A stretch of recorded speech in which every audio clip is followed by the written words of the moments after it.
just all boils back to policies being made, and young men and women need to take the initiative to be involved in the conversation, right? Because if we just sit back and watch these things happen, then we can't complain when things unfold, right? Right. So I do think that we should, take more of an initiative to be a part of these conversations, take more of an initiative to let our voice be heard, and be a part of the solution and not be a part of the problem. Let's bring it closer to home though, right? The areas that you and I have both frequented, whether it's Harlem, whether it's in the Bronx, right? Shout out to Fordham Road. We see a lot of homelessness, right? We see a Yes. lot of poverty. We see a lot of substance use. So for people like you and I who've been able to kind of navigate through those communities, go to college, excel in our careers, what do you think is going to take to fix the communities that we come from? I would say, again, just talking to the people instead of incarcerating them, maybe educating them. Hmm. You know, um, yeah, but definitely because like we come from those environments though. But honestly, we just look at that like they're part of the environment though. But do we actually sit down and actually, hey, like I see that, like let's actually talk, let's get to know them, their story. You know, So you feel like in order to really solve this, we have to kind of take the time out to really touch and speak to every individual. I think that's the only way. Yeah, yeah. But what about the people who say that, you know, these people have no excuses, things are easier, there's YouTube University, there's jobs, there's assistance, there's programs, there's pantries. What do we say to the people who feel like all of the resources are there? There are just some people who lack motivation. I would say, I mean, maybe they could be uneducated. So you think education is the key? Absolutely. Do you feel like education liberated you? Like, would you say that education was basically the foundation of your ascension and your elevation? Oh, absolutely. That's very important because unfortunately, there's a lot of young kids out there who don't really see the value in education. And for those who don't see the value in education, unfortunately, sometimes that manifests itself into a lot of wet pillows, right? There's a Hmm. lot of regret in prison. How can we make education cool again? How can we make education something that these young kids want to excel in?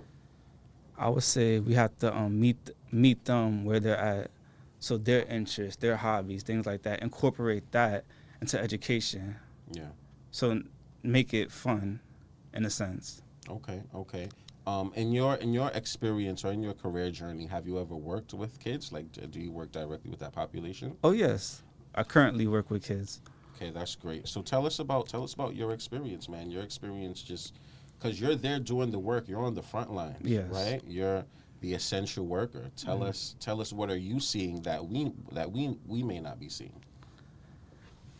Again, I just feel like kids. The education part is there though, but they're just missing that. We're not meeting them where they're at, so their interests, their hobbies, and I feel like that can be incorporated in after school programs. We have STEM, we have things like that though, but we need more of that. I would say though, in the classroom. And where would that come from? Where would the funding for that comes from, and who should be responsible for that? See, just giving you that pushback, right? Yeah. Because there's many different people who have different schools of thought. There's some people who feel like, man, school is an environment for them to just learn. Maybe the fun should be the responsibility of the parent. Why are we putting so much responsibility on the school system? And are we even paying the teachers enough? Are there enough teachers to ensure that each child is getting attention, right? So, what do you say to the people who feel like, okay, we may need more things, but where does that funding coming from? I don't want to fund that. There's enough taxes coming out my check. What do we say to those people? Well, it definitely starts at home. So So you can kind of see where they're coming from, right? It's like a 50-50 thing. It does have yeah, to start at home, but at the same time, the schools could definitely do what they need to do as well, man. Okay, so is there anything that you think needs to change within the school system, being that you're on the front lines? I would say the curriculum. Yeah. Yeah, I would say that because it's been the same way for years and years and years, and I feel like just something has to change. Like, Oh wow, that's deep. That's deep. When you reflect to your experience at DeWitt Clinton, yes, kind of compare it. Give us a comparison of what's going on. I feel like honestly from DeWitt Clinton days to now, it's the same. Like, to be honest, Wow. yeah. Wow, that's deep, man. Why do you think that is? Why is it the same? The world's not the same. There's AI, so much advances in technology. Why do you think the school curriculum is following the same pathway? I would say because it's just the system, the education system. It's always been that way, and I just feel like for it to be changed, it has to come from the teachers, it has to come from the counselors, it has to come from the assistant principals, the principals, like a whole community Yeah. has to come together and say we want change Mm. if there's ever going to be any change. Right, right. So there needs to be some advocacy on the part of those who are in power or those who are in position to make change. And speaking about that, I also do want to touch on another current event. I don't know if I want to even dignify this lady by saying her name on my platform, because I don't feel like her name even deserves to be said on my platform. But what I will say is shout out to Hunter College. Hunter College is a very prestigious school that should only be taught by prestigious teachers. And when you are in a position of power, there is no room for racism. There is no room for bigotry. There is no room for anything that is less than the standard that Hunter College presents. So if you are racist, or if you have discriminatory ways about you, if you don't like certain people with certain skin colors, then newsflash, maybe you're in the wrong profession. You know what I'm saying? So yes, we do have to put a lot of pressure and responsibility on those who are in the positions to make the change, but we also do have to hold accountable the people who slip up, right? And when you hold the people who slip up accountable, you also got to look at the people who come to their defense. It's disgusting, it's sick, it's sad, it's disappointing, and it will never cease to amaze me how racism words can come from people who, unprovoked. But the best way to hit them is in their pockets. So shout out to Hunter College for putting, that less of a human specimen on leave, and hopefully she gets fired. I'll tell you one thing: if she is not fired, she can't come back to Harlem to teach. She could probably teach at the campus on 68th Street, but she can't come back to Harlem to teach. I can tell you that much, and that's a fact. And Coffee with Charlie is not promoting any violence towards anybody. We are bigger than that. We are better than that. We're going to kill them with success. But we're just saying that there is no room for racism or bigotry in the education field. And we do know that there's a lot of systemic issues, and shout out to all the Black and brown scholars who do what they need to do to, reach higher heights, man. All we could do is just kill them with a smile. And when we do get certain positions, just smile in their face and be like, yeah, we the boss now. So that's that for sure, man. But, I mean, what are some of the things that you think you're doing to kind of advocate for change, right? Because I can only imagine when you meet with those young boys, you probably see yourself in some of them. Yes. Right? How do you show up for them?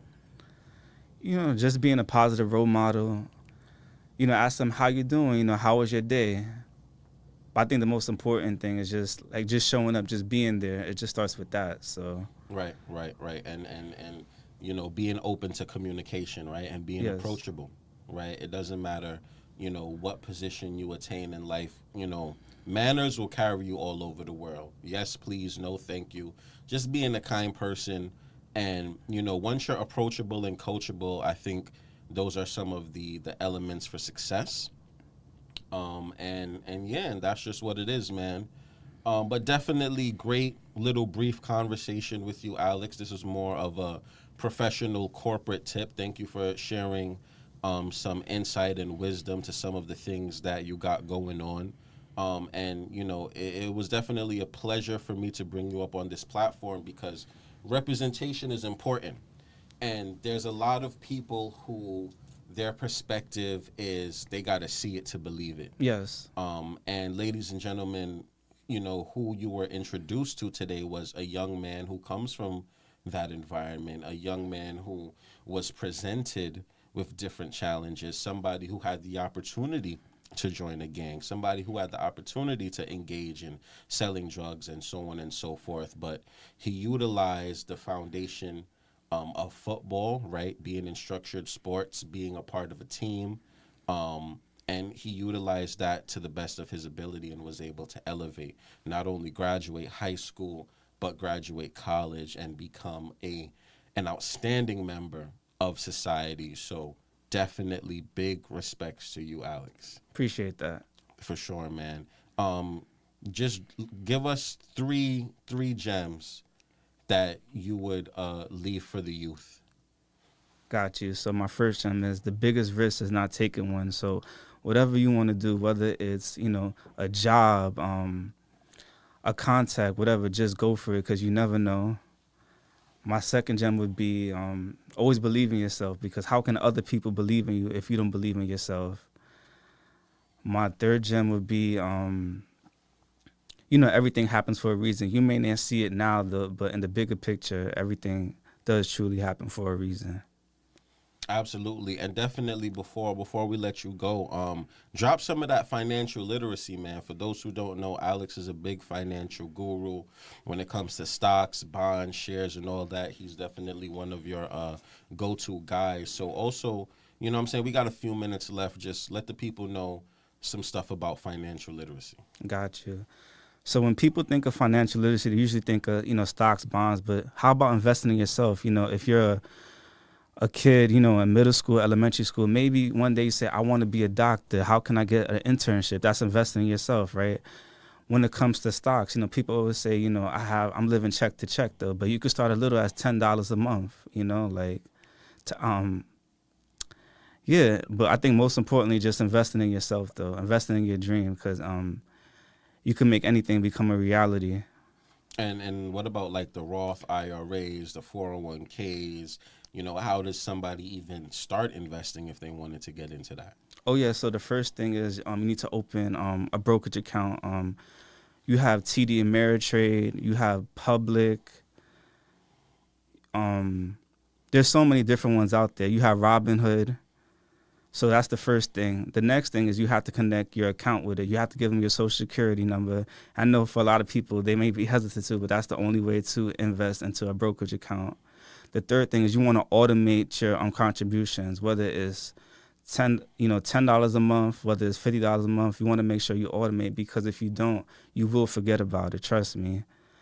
And the fourth thing I would say is just start off with a broad index fund, the VOO, the S&P 500. 500 the most profitable companies in America. When it comes to your IRA and your Roth IRA, your IRA you're paying taxes on that money for retirement. The Roth IRA is money that it's already been taxed, so it's basically tax free. Sounds good. You guys are getting a free masterclass, man. And what about passive income, earned income, unearned income? Briefly talk to us about that too. Got you. So when passive income, I think that will come with dividends. And dividends, it comes from stocks, whether, it's your Coca-Colas of the world. The VOO also gives you passive income dividends. When it comes to earned income, that's basically your regular, 9-to-5 job. And there's also real estate. That's also passive income. But people, the funny thing is, people always think that their first home is my dream home, but actually your first home is your starter home, when in real estate.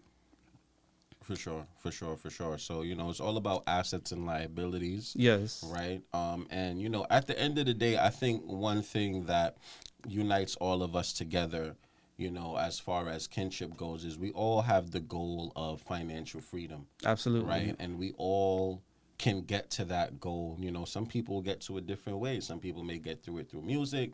Some people may get through it through financial literacy, investing, and things of that nature.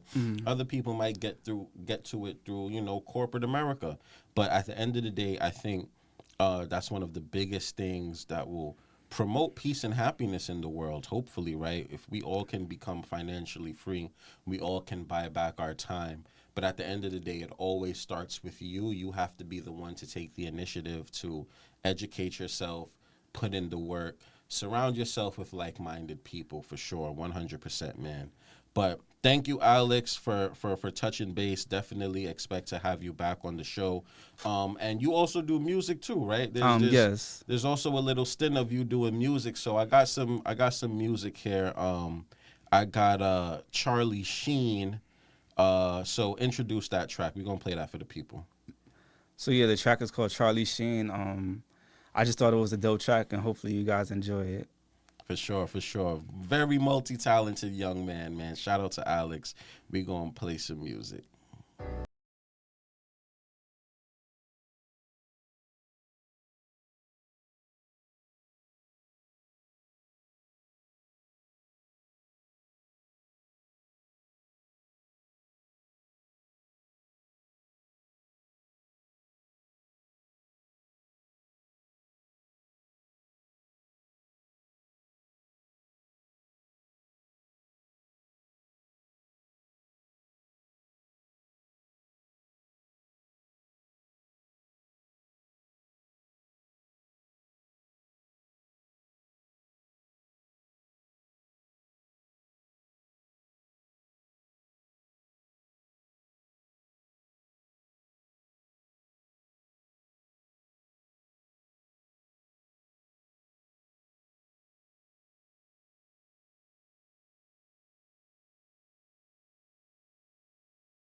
Kodak Black, Rob Kodak, never get Kodak back. Yeah, I'm off it. Niggas lost it. Come on my foot, I probably more sick. This song is something about this age. Can't fuck with them. If you do like a mouse, you get stuck with them. You get rushed from him. Sorry, Celtic type shit, you get bucks from him. Angel type shit, you get dust from him. Niggas wanna crush with him, huh? A1 say was his name when bringing new beginnings. Going back in time and the word is spin. Big homie Popeye, but without the spin. Just think Busy B and you got the image. A1 say was his day when bringing new beginnings. Going back in time and the word is spin. Big homie Popeye, but without the spinach. Think Bodie TG and you got the image. Think Bodie TG and you got the image.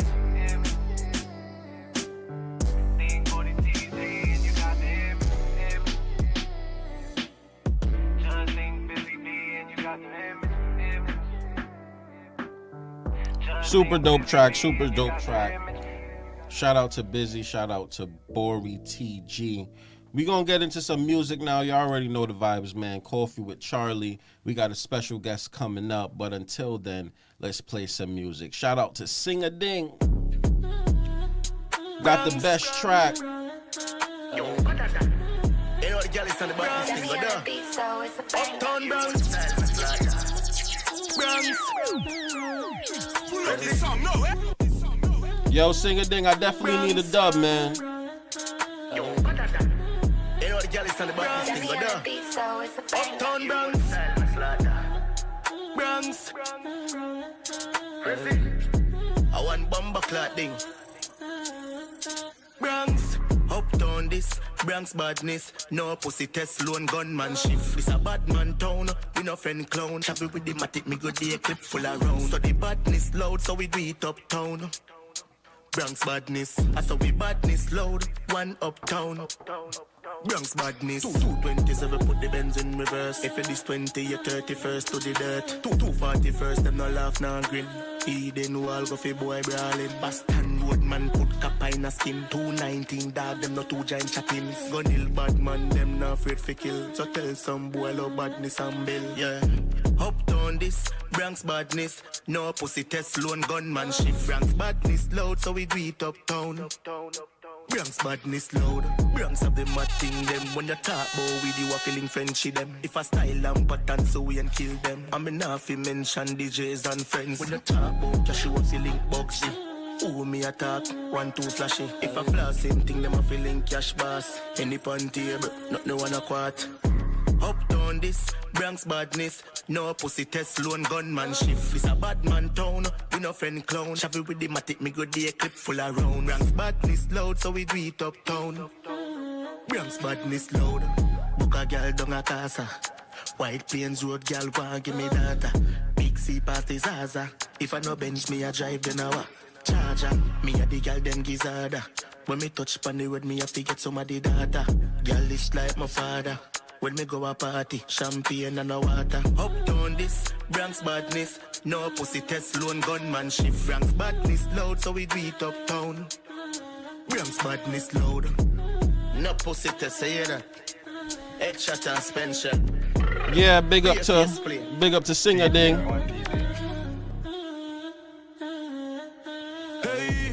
Shout out to DJ Mac. Got me on the beat, so it's a bang. Man, ever ready, man, ever ready. Enemies want me, ready. Shout out to DJ Mac. DJ Mac, you got dancehall feeling good again.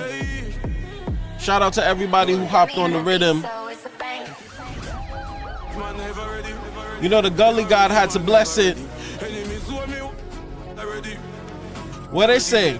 What we do? Walk out to the man, badam. Rich. Uptown couple, California, have no life. Free this, could have fear from Egypt. Them all kneel lift. Mount a bat where we have funny. I live, man, I try really.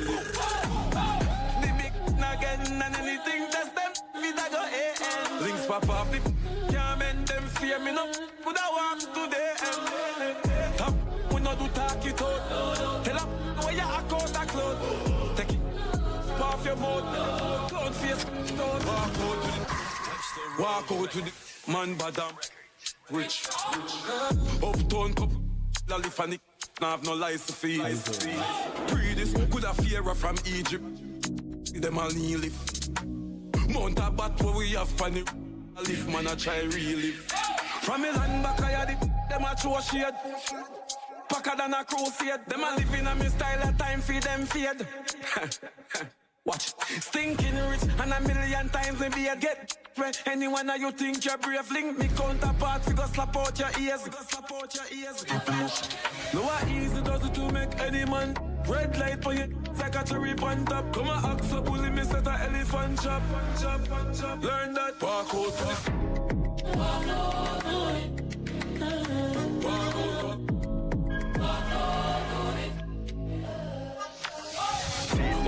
Never tell it. Make it record, nothing can go on without the Lord in our yard. I will be the beat, I want You already know Vibes Cartel had to touch the beat. Nothing can go on without the Lord in our yard. I will be the beat, I want Got me on the beat, so it's a At the bang. world boss. the power, then don't be coward. The fate devour, keep it. Make your mother prouder when the mansion is around her. No depend on your father, I'm like fabric in a power. From a band me at the man, get the go like a leprechaun, a capricorn. Mount of Versace brand, me a van, me a talk in a Italian, Mr. Milan. Girl, I run the fast, Shelly Ann. If the man have to go on, that's a ban. Like me, have a farm, than Perian. She like than Julio, mixed with the crown. Don't see me. Mind your business, make money. Don't see me. Mind your business, make money. Nothing no funny when the youths them hungry. Mind your business, make money. Nothing no funny when the youths them hungry. Mind your business, make money. Money tree me, I go plant and the seed name dollars me need, woman me want. Mount of what me put out like a warrant. Bank book every day an elephant, sometimes I can't. Me ready for go me race. I'm like a watcher from in the school, member balloon, me take the chance. I'm in a sneak, log out your phone, me take the charge. Go tell the soup, go tell the star. Don't see me. Mind your business, make money. Don't see me. Mind your business, make money. Nothing no funny when the youths them hungry. Mind your business, make money. Nothing no funny when the youths them hungry. Mind your business, make money. From a band, me at the man, get the go like a leprechaun, a capricorn. Yeah, shout out to all the artists who did amazing on this beat. But you know, we got artists who did amazing on the beat too. Specifically speaking, the boy Puppa Biggs.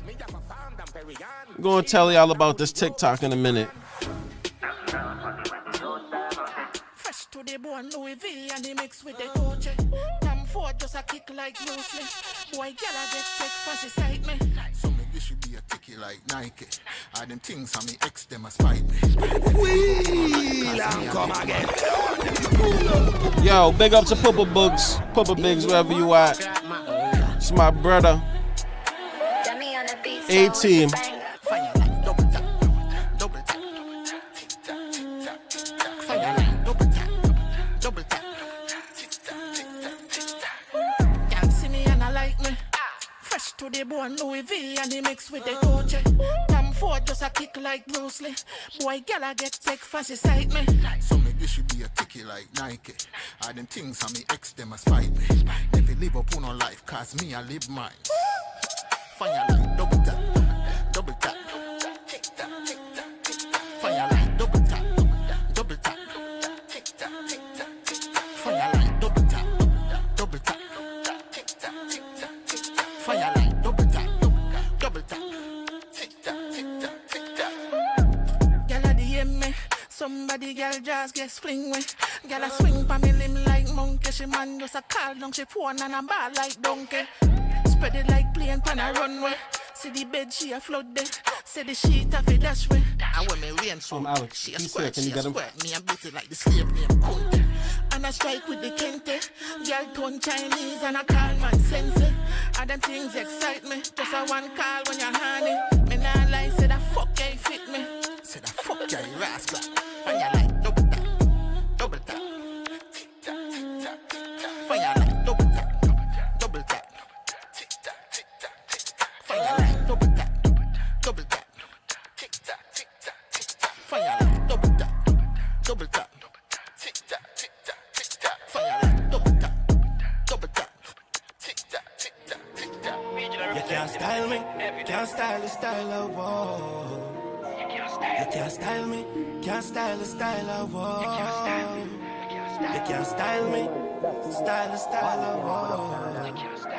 You can't style me, you can't style the styler. Man off a chat, man forget girl for China. Man a real top runner, nothing no decline. And if I war you a seek, you will surely find. You can't style me, can't style the styler. Man a real trendsetter, never see them designer. Your girl look good, for me just look finer. The Glock 17, the Kirk Geiger designer.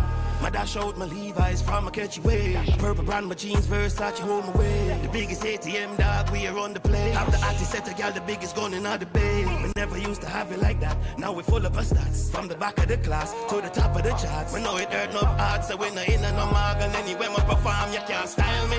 You can't style the styler. Man off a chat, man forget gal for China. Man a real top runner, nothing no decline. And if I war you a seek, you will surely find. You can't style me. Can't style the styler. Man a real trendsetter, never see them designer. Your girl look good, for me just look finer. The Glock 17, the Kirk Geiger designer. One star's badness, pussy, if you know that. Run up 100K, you know the program. Violate Bob, I better get a toe tap. Get your camp wrap up and smoke like 4 back. It's been a long time gunning, bad mind cunning. My style stunning, girls keep coming. Street we bunning, skull keep funding. You can't style me that on a fun thing. Then for know that time change, me full up a gun. High cloud for the grace when my chalice up on. Rifle shot in on your face, if you want a pound. Yes, got some coffee if you want some coffee. We got some donuts and whatnot. And then there's the headphones if you want to hear how you.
All good.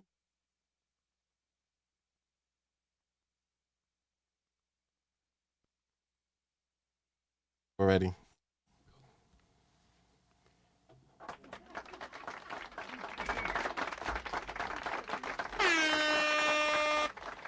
Ladies and gentlemen, welcome back. You already know it's the POET, Charlie the Poet, representing for the overworked, underpaid, and most importantly, the real. And welcome to the podcast Coffee with Charlie, where we sip good coffee. Oh, snap. We sip good coffee and have great conversations. It's all good. But yeah, man, got a special episode lined up for today. You know, we're authentic. We're going to just keep the cameras rolling because that's what we do here at Coffee with Charlie. So first and foremost, man, welcome everyone, and thank you for joining us. Today's conversation is about leadership in action, what it really takes to build systems that support housing stability, behavioral health, and long-term community well-being. Now, across New York and nationally, we're facing growing challenges around housing insecurity, mental health needs, and increasing complexity of supporting families and individuals in crisis. But behind every system are leaders working to turn policy into impact and services into real stability. So today, I'm joined by a leader of Volunteers of America, Greater New York, an organization that has been on the front lines of supportive housing, behavioral health, and community-based care. Jeff, thank you for being here. I'm looking forward to a thoughtful and honest conversation about leadership, challenges, and where this work is headed. Love it. Great to be here. Thanks for having me. Absolutely. Let's start off with an icebreaker, just to kind of, let the people know a little bit more about you. Are you team coffee or team tea? I'm team tea. Really? Earl Grey. Okay. Sounds good. Which is surprising, right? Because one could imagine at your position, caffeine is a necessity. There's some caffeine in that Earl Grey, but yeah, no, I come up with other ways to get my energy. I try to get some sleep. I try to make sure I do real things every day and talk to real people and be in real places, and that's what gives me the energy. And then I try to work out when I can. I'm not always great about it, but I do all the things I got to do to get energy, but I got a little caffeine in that Earl Grey. Don't you worry about me. Sounds good. And let's also start with like a mental health check. How are you feeling Sure. today? It's a scary world. No matter what channel you put on, no matter what you believe, anyone who's not worried about what's going on in this world right now is not paying attention. So I'm carrying some of that. My oldest child is off to college. That's a change in my life. I miss him and I love him, and he's doing great. But It's a change, but it's been also great to spend time.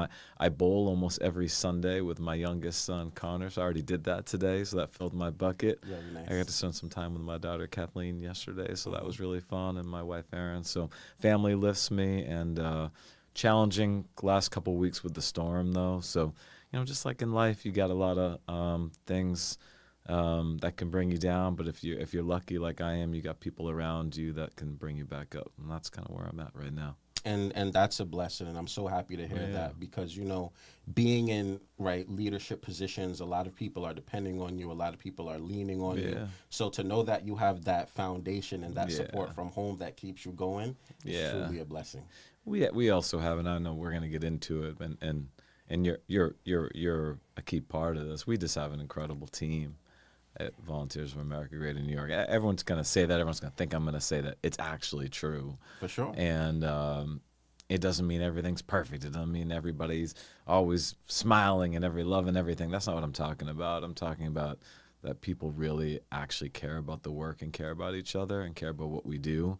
And they'll battle through it. And that's the greatest feeling, Things are always going to be difficult, but when you feel like we're all trying to get to the same place and everyone's really willing to put themselves out there, it is great. So it makes it a lot easier to lead when there's authentic people that are there to do it with you. Absolutely. Absolutely. So let's start with your journey, right? Sure. Because leadership in this field is often very personal. So what originally drew you into both education and human services? Really, when it comes down to it, it's like young people. And even for myself, it was my experience as a young person, but then it was working with young people as an educator. I still think my accidental sort of circumstances of volunteering in an after-school program in a church basement in Hartford, Connecticut, is still the root for me, because it just there were just students there and there were educators there, and I never seen or felt or heard or sort of witness something so incredible. I always think about this assistant principal who was working all day long. It's tough to be an assistant principal in Hartford, Connecticut, yet in the evenings volunteering to run an after-school program for kids, patching it together, patching together food and materials. I had never seen anything like that. I really hadn't. I'd never seen someone be so selfless. And I think that just had a big influence. I think my mom, being a social worker, I'm sure that would be music to your ears. She didn't do exactly what we do, but it sort of helped me understand that was like a career that existed. It was a field that was out there. But I think ultimately the actual students that I've worked with, both in the after-school programs, and I went to East Harlem and did that in after-school programs and schools, and then the students I've taught in after-school classes, they're always the thing. Like it's probably the most repeated thing I've said in speeches and places and talked to people is like, if you want to know how to really act, if you really want to know whether or not you're making a difference, talk to and actually really listen to young people. They will give you the beat of what's going on at every level. They smell the BS Absolutely from a mile away. But and I think that they will be a reflection of where you fall short and where you step up. And I still think that's my through line even to today, but that was also my roots from the beginning. Yeah. I'd say the other part is just my own experience as a young person. Had just a lot of opportunity, a lot of privilege, a lot of great educational experiences. I had mentors, I had great teachers, I had opportunities to not just try to be good at math or English, but also to become a musician, which has been a big part of my life, or to try something new that was a little scary, like being in a musical, which I suddenly did senior year. I never expected that, right? So those opportunities were a huge part. And then as I got more out into the world and saw that so many people didn't have that, it was like another framing of how important that is. Wow. Yeah. Definitely. Very deep, very deep. Was there a defining moment or experience that confirmed this was your life's work? If you could reflect back. I don't think there's been a single one. You'll have me thinking about that for a while, but I think I've had several moments along the way that have motivated me to keep seeing the world differently and keep working at this thing. Students who were successful, but also students who struggled because I think a lot was being thrown at them, and you know, you learn as an educator, you do all the right things, but if a young person doesn't have a safe home to live in, or doesn't have, you know, some of the other resources that others might have, like, it's still not going to work, you know. And there's been a lot of situations like that. I do not talk about this a lot because honestly it's very difficult for me to talk about. But I had a student who I was very close to, who was part of something really special that we'd done around robotics, that was accidentally killed. It was in a situation, you know, over in the Baruch houses, and it was something where he just, you know, very much the wrong place, the wrong time, mistaken identity. And that whole incident, because, you know, we're not going to do it justice on, I think, on this show, but the newspaper immediately said he was a part of these gangs and all this stuff, and like he wasn't, and we had to work so hard to get that corrected. And then also just the loss and honestly just being with the young person literally as he passed away in the hospital, and sort of watching all the ways he was treated in the press, but then also just the sadness of losing him and seeing those opportunities lost, and having had so much success with a young person, I think was a big moment in my life, because one, it just hurt, and emotional experiences change you, but two, just seeing up close how we choose often to define people's stories and not really see who they are, especially because of their race, especially because of their background, and how much work it takes just to counter that system at the basic level. Forget to actually reach higher, you know, and want the best for all young people, regardless of their race or their background, but just to counter, to try to keep things like level, right? That was a lot that I went through. So I think that was a pivot point for me. I think there was another pivot point. Any educator or any person doing our field in human services, I think that wasn't affected by COVID. That's pretty rare, and I was affected by it, certainly, like many people had loved ones, both in my life and then in my professional life. A student I cared about a lot that passed away from it, a teacher I worked with that passed away from it, had a lot of people, you know, sick and their families sick, and that was just a very hard time where you saw also, again, the disparities of what people had. Wealthy people often able to kind of go to other houses, stay safe, and black and brown people really getting hit, you know, by COVID even worse. And I think that was a big thing. And then I think one of the things that led me into this current job was a pivot moment of a student, many students that were experiencing homelessness in our schools, about a fifth of the students in our schools. And there were lots of issues with the system where they get transferred to a shelter too far away and all those things. But one moment with a student who we realized the parent and the student wanted to be on time so badly that when they got transferred to a shelter two trains away, really far away, they actually started living out of the back of the bodega next to our school. Wow. And I was blown away by that on several fronts. Not because I was naive. I'd been doing this a long time, that people worked really hard to get to school on time, but just the ridiculousness of that situation, that someone willing to work so hard and wanting so much for their child, we couldn't just find them a home and some support near their school. And I just started feeling like, okay, I must stay really involved with this education thing, because I'm still a volunteer now with the Asylum Tutorial Program where I was, and I still in contact with a lot of my students, and I really support that organization. But I've also got to look at what's going on in some other broader poverty, and particularly around housing and homelessness, because it's not going to be enough just to have great schools. We've got to make sure that young person and their mother have housing.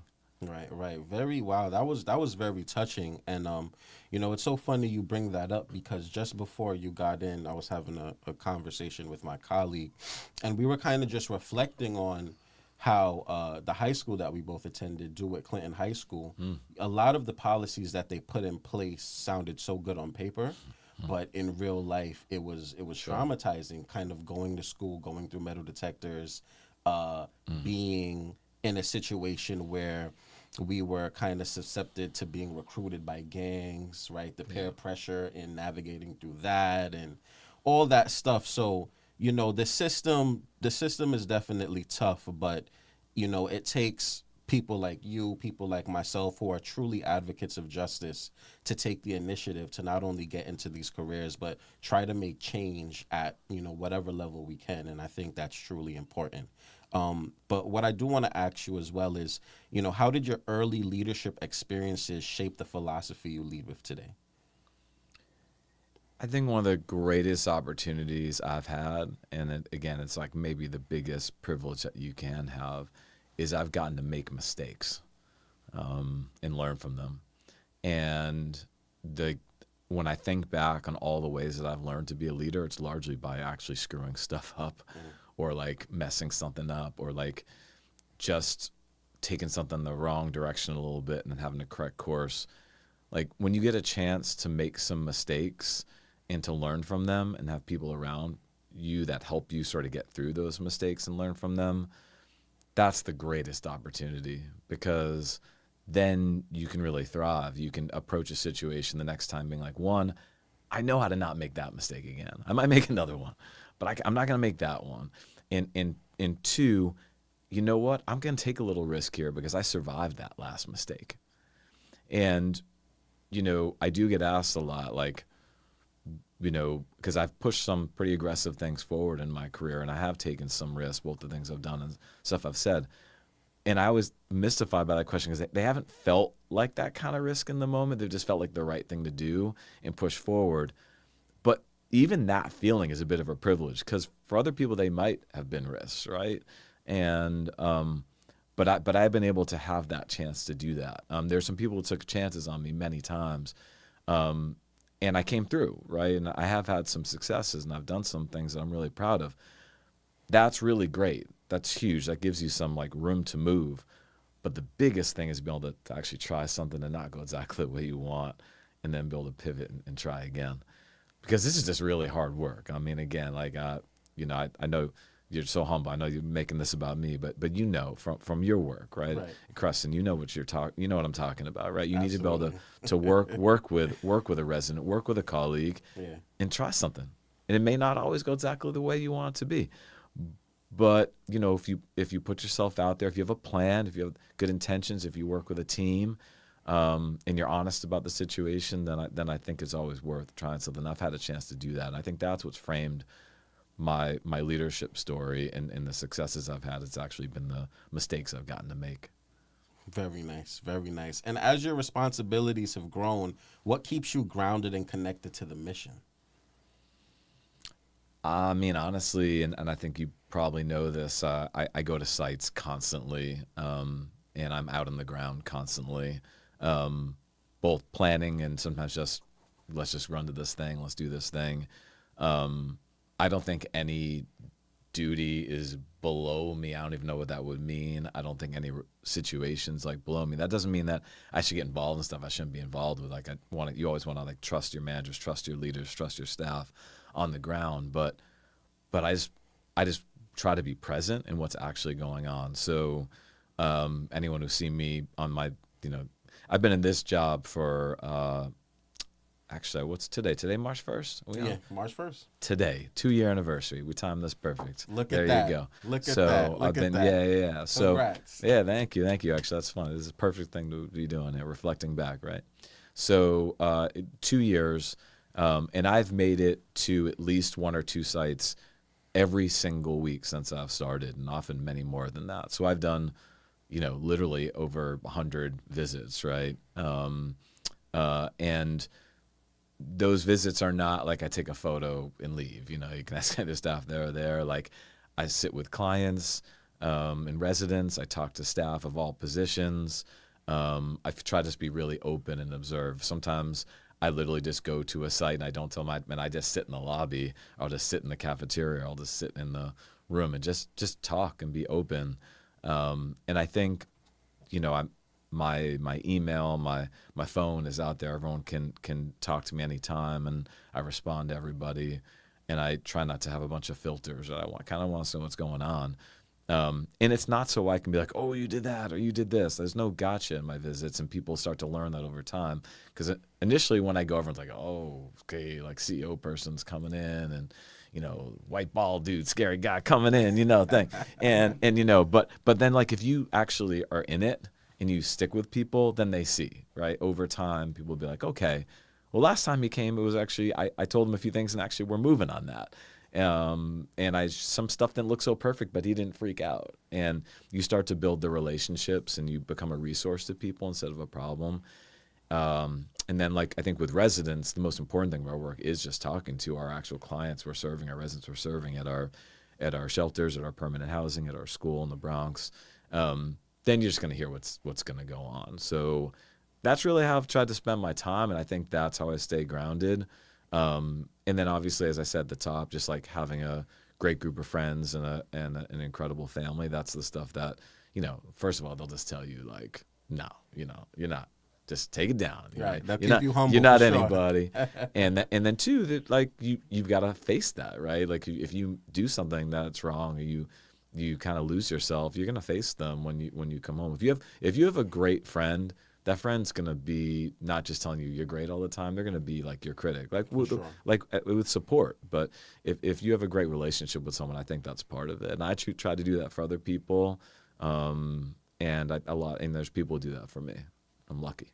Very well said. Very well said. And I also want to commend you as well for all of the great work you've been doing thus far. I think that something that's not spoken about much is how important it is to just see the leadership, right? And I'll even tell you a funny story because, a lot of young men, young women from certain environments, we look to the musicians as inspirations. We look to movie stars, people who are really wealthy, so on and so forth. But there's also, young men and women in corporate America who want to attain the level of success that you've attained.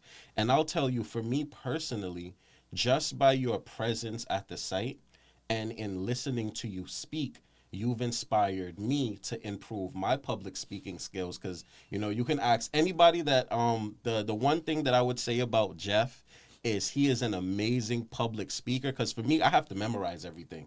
This man will just write some notes on a paper and give you one of the most inspirational speeches ever. So by just you showing up and you delivering great speeches in the work that you do, even if us at different positions may not understand everything that goes into being the face, being the president, being the CEO, you have inspired me specifically. I've even purchased books. Like, you know what, let me get this book and improve my public speaking skills, because one day I do want to attain that level of success and be in that position. So I definitely commend you. And even, just those small things I feel like is super important, right? When staff sees leadership comes on site, not just for a photo op, but actually listening, actually talking to the people, I feel like that's very important. So kudos to you. You're doing a great job. Nice, 2 years, and hopefully we can get some more years. Oh, yeah, no, I'm in. So your journey really speaks to the human side of leadership. Let's shift to like the broader landscape you're working in, housing and behavioral health. From your perspective, what are we currently misunderstanding about the housing crisis? Well, there's a lot of things, and it depends on who's on that we, what we're misunderstanding. I think the vast majority of people don't really understand why and who is homeless and why. First of all, most people don't understand that the majority of homeless people are actually not the people that they see on the street or on the subway and et cetera. The 110,000 neighbors in New York City that are homeless are largely families, many of them working. They're kids, right? They're older people, veterans, retirees. And it was largely because they just could not afford the rent, or they had a health crisis and couldn't pay that bill because we have a really broken healthcare system in this country. They had a sudden traumatic incident in their life, like maybe the person that they really depended on passed away suddenly, and so they couldn't stay with them any longer, right? So yes, there are people who are experiencing homelessness, who experience addiction, who experience mental health crises, but there's also people who live in homes that have those things. What's difficult is when you have those crises and you don't have a home. And so I think there's a reason that Volunteers for America in New York has recently sort of pivoted to saying housing is the start, just the start. Housing is just the start of what we do, because our belief is that you have to have housing solid, safe, continuous, and then you can start to work on those other things like health and wealth, getting to that job, getting to those doctor's appointments, getting the therapy and the support that you need. And so I think that's, for a lot of people, I think they don't understand. They might think of it a different way around, like, oh, there's all these issues with mental health and we just have to like fix that and then we can find them out. Well, no. That's not how our lives work, and that's not how lives work for those in poverty and struggling with these situations. And so I think that's the biggest misconception. The second misconception is like it just has to be this way.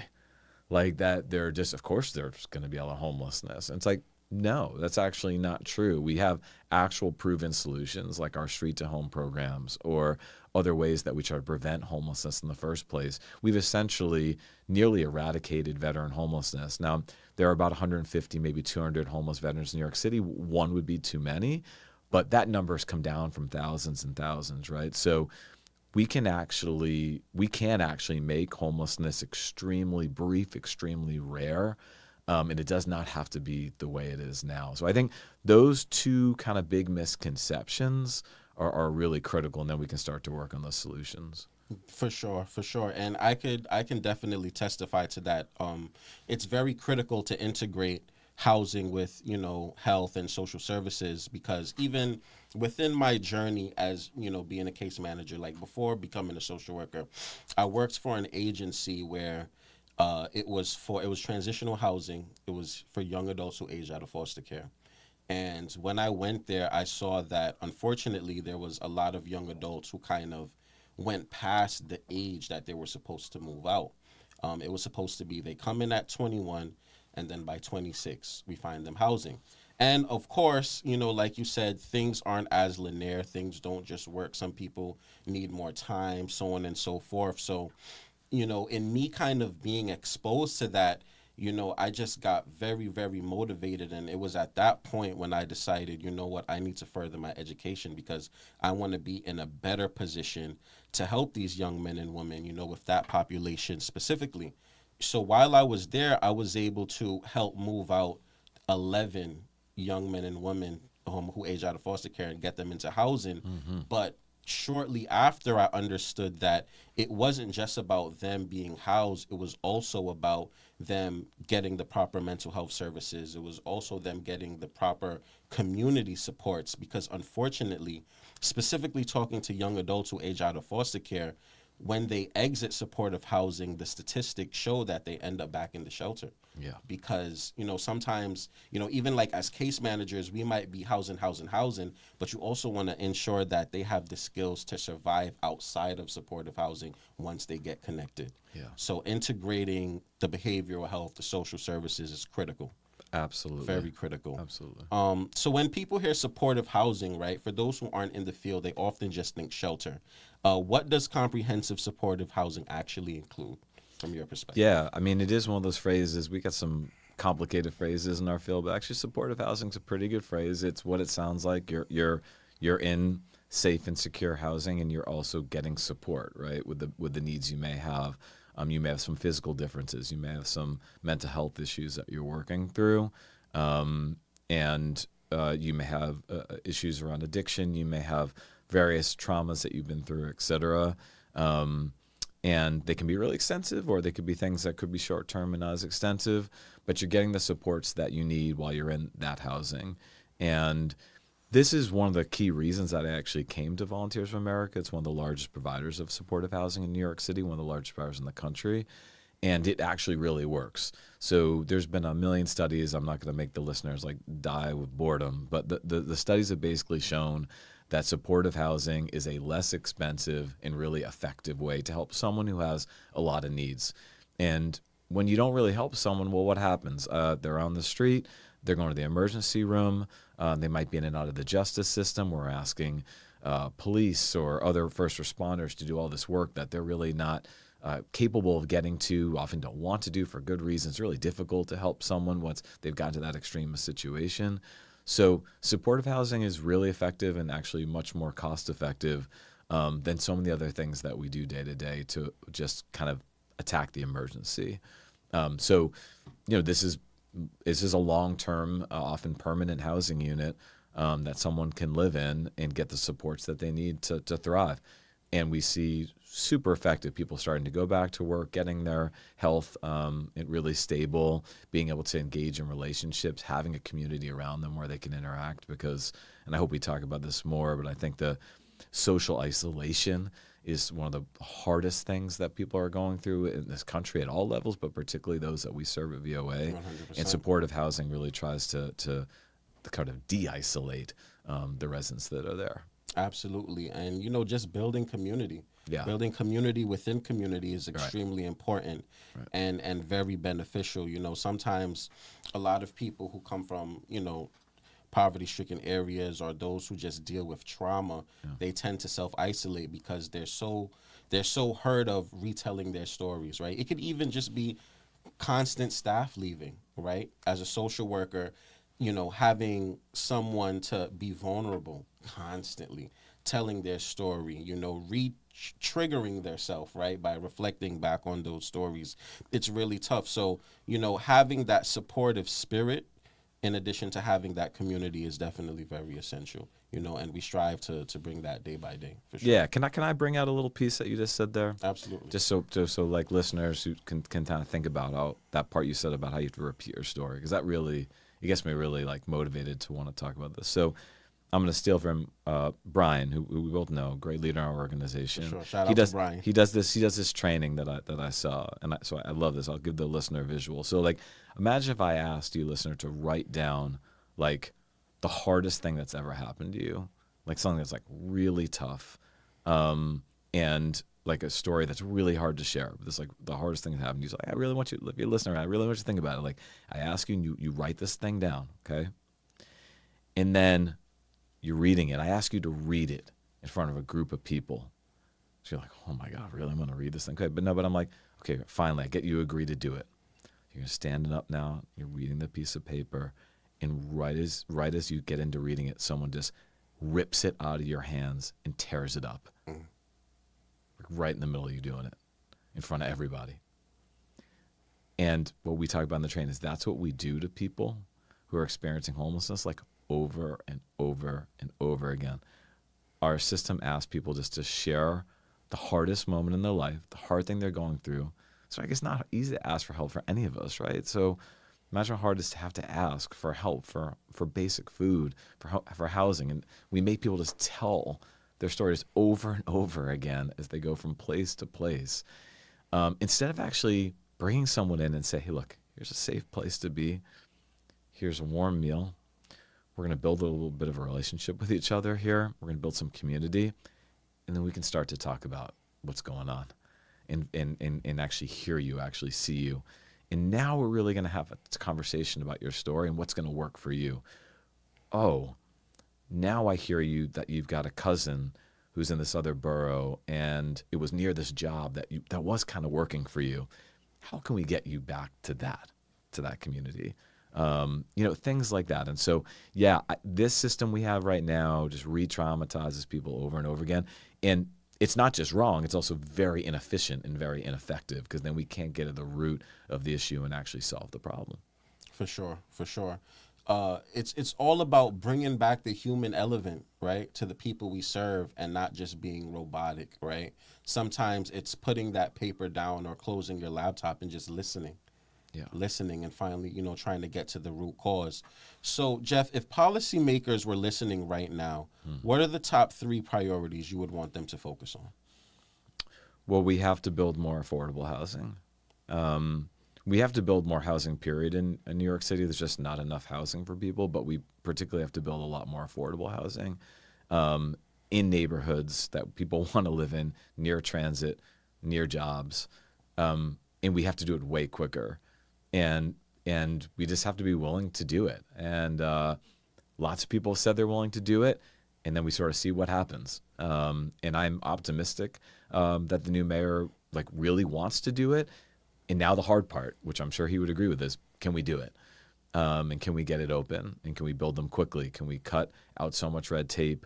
Can we push back when a neighborhood says, I don't want it here, without any real reason, except for they're just worried about things that we should be able to have a conversation about, and like really think about our neighbors and think about those in need. So I think that's a really big thing we got to do. 2, we have to really start to value human service workers in this city. It's honestly, as you know, I've made it a big point to try to raise salaries of the lowest paid staff, and that was the first thing we did. Now we're trying to raise it for everybody. But one of the reasons I focused so much on the lowest paid staff was that we somehow decided it was acceptable for people to get paid obscenely low amounts of money, $28,000, $30,000, $32,000, $36,000 a year, to do some of the hardest work that frankly most people don't want to do. They don't even want to see it. They don't even want to see it. Forget do it. So that's how just sort of unvalued human service workers have been made by this system. And I think it's crucial that we help policymakers and elected officials who say they value human service workers, who often do have real affinity, but don't actually ensure that the contracts that they sign off on pay people appropriately, that they give the proper resources to pay people appropriately. So I think that's really important, sort of number 2. And I would say the third part is, there's a lot of ties here, but I think we have to just make it so people can more quickly get into homes. And so things like street to home, expansion of the voucher system so we can move people quickly into permanent housing with support for their rent. I would say, and that will help fill up also the units quicker, because so sadly, while we have this huge crisis, we also sometimes have empty units, and that's because of the inefficiency of the system, particularly at the placement side and the voucher side. So I think those are 3 things that we'd want to work on the most. Well said. Very well said. Shout out to Mandani. If you're listening, you know what to work on. And it's interesting. But I think, yes, and we were glad that the mayor visited, and he's been a great supporter of the organization. But I think he would also say, like, it's a lot of people at the table. Like, if we all just think one person, one mayor is going to save us, we're not paying attention to political history or the way things work now. The city council, our state legislators, at all levels, whether it be the assembly, the state senate, the governor, and we have to look to federal as well. They have a big impact on what we do, and it's not enough to just be upset about it. We have to actually advocate at every level. For sure. We've talked about the external challenges. Now I want to go inside the organization, right? So, because culture and staff support make this work possible. In your opinion, what does accountability look like when serving high vulnerable populations? Accountability is not just being okay with working hard, but actually getting results. That doesn't mean we don't celebrate hard work. It's critical to celebrate hard work because people really put themselves out there, and you have to say thank you and you have to treat people right. But I think, most of us doing this work would agree it's even maybe more frustrating to work really hard and not get results, though. So what is actually working, and how can we change? How can we pivot? And we need to track it for real. One of the things I'm really proud of is that VOA's average time in shelter before permanent placement is nearly half the average across the city. So in other words, across the city, very sadly, we spend average time in shelter before you get permanent housing over 400 days, which is like scandalous. It's an abomination. And at VOA, we're closer to the 200 mark. We can also, by the way, say that we don't think it should take 200 days. So we can even want to do better than that. But at least we are accountable there for moving the system quicker. So I think, again, it's you got to put real data behind these things. It can be really geeky stuff. So I'm working with my colleagues across the organization, especially led by my colleague Sean and on our team, to really develop these mission dashboards that aren't just about like, oh, fill out the thing and be an annoying manager and what do you do, whatever. No, it's about like literally how are we doing to ensure residents are getting housing, health, and wealth. That's our pillars.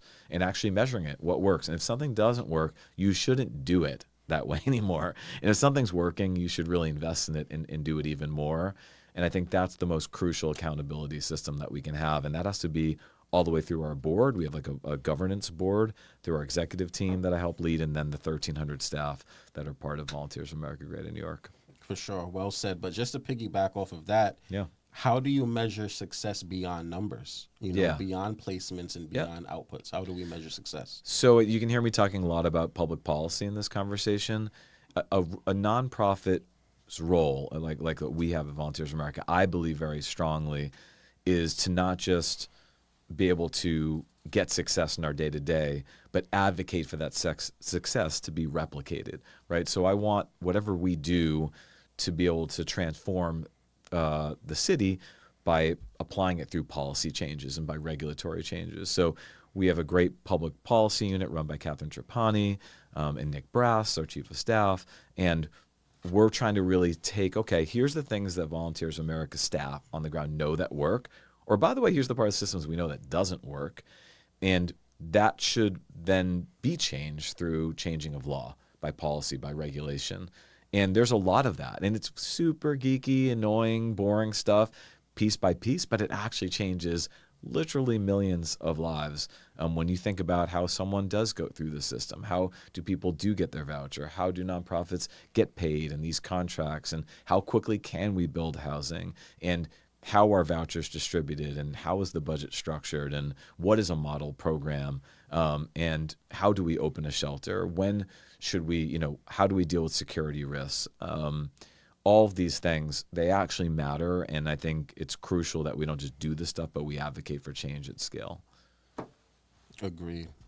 Very well said. It's a lot of gems. And Jeff, specifically, I do have a lot of young listeners who are tapped into the podcast. Sure. So for a young person experiencing housing instability right now who feels overwhelmed, what message would you want them to hear? You matter. You matter. You matter so deeply. Like, anyone who makes you feel like you don't matter, they're wrong. Not you. You are smart. You are beautiful. You matter. And if you can push through and try to find people that are good to you and put away the people that aren't, move them out of your life. Find the people that can bring good and positivity to you and that are there to support you, and lean in there step by step, and because you're needed. And I really believe that. These generations before, the young people listening now, we got a lot wrong. We're getting a lot wrong right now. And so, this world's going to come down to you, young person. And so be around the people that build you up, that are there for you. That doesn't mean they tell you you're perfect all the time, but that lift you up and are there for you, and lean into that. And if you're struggling right now, try to go to that teacher who you think sees you. Try to go to that adult. Maybe it's at the after-school program. Maybe it's somebody you know through sports or arts or some other activity in your life. And try to go to them and try to just tell them what you're going through, and ask for help. I know it sounds scary. I know it's difficult. All of us, but every single human has trouble asking for help. So that doesn't make you any different, right? It's hard. It's hard to ask for help. But when you do it and you get that help, then you can start to, make that change at that point and get the help that you need. It's the saddest thing that I've seen in my whole life as a young person that doesn't think they deserve better.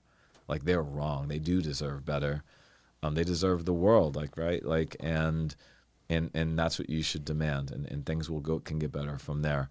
If you are actually homeless, if you're struggling through there, you've got to call 311. You've got to go to organizations like ours. We have on our voa-gny.org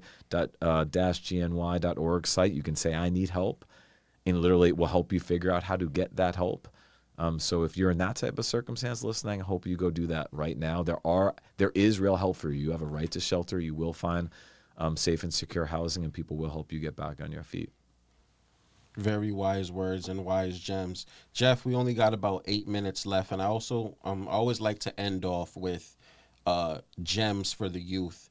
So for, that young boy, that young girl who aspires one day to be the president or CEO of an agency, that person who, you know, may be shy but wants to take on a leadership role. They may have, you know, some anxiety around public speaking. What are 3 gems you would like to leave with the listeners today, speaking towards those things? Okay. I don't know if it'll be 3, but I'll try here. One of the things I've said to young people a million times who've asked me about like how to get ahead at work is it's amazing how far you can go if you just show up and like you're just like flexible and willing to just like be there and not cause drama. Like kind of just like, hey, what can I do to help? Be like someone who says yes. Like be someone who jumps in and goes, oh, I can help with that. Adding value. Yeah. And like don't get all into like the job description exactly and all the things. Like the people that make it ahead are yes people. They will just get stuff done. You know, I know even in my job now, I gravitate toward the people who I know when I ask them about something, they're going to say yes and they're going to get it done. I'm not thinking about if they'll get it done perfectly, by the way, because nothing's ever perfect. But I'm thinking about, are they going to like do it pretty well? And are they going to be positive about it and just kind of go after it and be like really responsive and like positive, right? Positive. So I think a lot of people try to create like a lot of mystery around these jobs. This is my second piece. Don't let anybody make you think it's so complicated. Like nothing that I do on a daily basis is like rocket science. Like there are actual rocket scientists out there. I'm not one of them. Like most people, that's it. These jobs are not super complicated. They are about, I think, trying to be yourself. They're about working hard. They're about learning for sure, constantly learning. And that would be sort of my third one, which is like learn stuff. I mean, like think about how you use your time. So if you're working at a place where the mission is around housing and homelessness, like read every day or learn something every day about the actual field. Don't like just say, hey, I'm going to wait till they teach me everything at the job, because they're not going to. Like they're not going to teach you everything at the job. You've got to find a way to just learn about your field, learn about what's going on. That could be as simple as like on a Google alert, putting like, say like, you could go into Google Alert and put like New York City homelessness and you'll get like Google News alerts about that. It could be like reading short little articles or papers or watching little documentaries or reading parts of a book about it and just learning what's going on. So I think kind of own your own learning, be flexible and be willing to be there and show up and be a part of the solution. Those things are absolutely critical.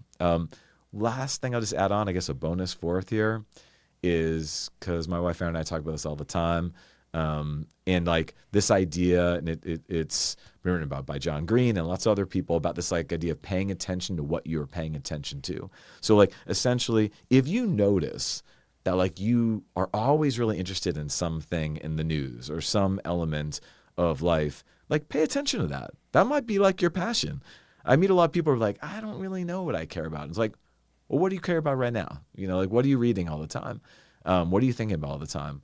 Oh, interesting. You find yourself, you're always turning on, you know, you're always reading the article when it's about like how the subway works. Oh, well, maybe like you want to work in transportation. Like it's just like your little thing you're interested in. So try that. So just pay attention to what you are paying attention to. Very well said. Couldn't have said it better myself. It's all about taking the initiative, right? It's all about taking the initiative, taking pride in what you engage in, and you know, trying to just show up and be the best you can be every day. Yeah. We definitely got to do this again. Yeah. Jeff, thank you for sharing your insights, your leadership perspective. Conversations like this remind us that behind every program, policy, and building are people working every day to create stability, dignity, and opportunity. And for those listening, housing stability, health, and community support are not separate issues. They're deeply connected, and leadership at every level matters. Thank you again for your time and for the work you and your team continue to do. And folks, another legendary episode, Coffee with Charlie, here at Party 101.9 FM. Shout out to iHeartRadio. You already know. Jeff, this is your camera. If you could just be like, you know, give me a shout out. Hey, this is Jeff. Shout out to Coffee with Charlie. This is Jeff. Shout out to Charlie. This guy's a legend. Thanks for having me. Thank you. I appreciate you. All right, man. Awesome. Awesome.